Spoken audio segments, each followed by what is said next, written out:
Hello and welcome to the video. Apologies for the voice, just recovering from a bit of a cold, but I had this question from this chap here. He's asking about how you use templates in later versions of EdgeTX. Now, I did a video about this a while ago, but things have changed a little bit. So to help this chap out, let's have a go and see if we can figure it out. So what we need to do is we need to go into the manage models, and here are the models that are currently set up on the radio, and we can create a template out of any of these.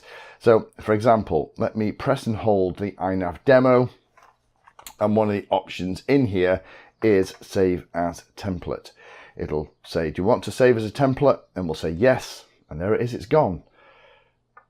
Okay, how do you use that? Well, if we wanted to create a new model, we can say new model, and here there are all these different wizards and stuff that we can kind of choose from.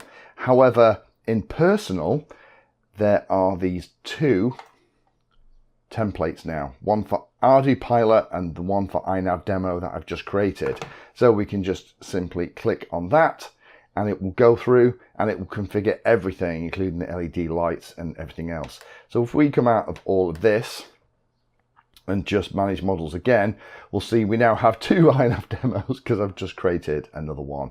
So that is the way to do it. It's relatively simple and easy now. The trick is what you do is you press and hold and then select save as template. Then when you create a new model, go into the personal directory and your templates will be there. Thank you for watching my video. Check out the playlist, and adding Pedantry 360 to your search terms will help you find my content. If you haven't done so already, please hit the like and subscribe button. It helps a lot. You can support the time I spend here answering questions and helping others by using the links in the video description.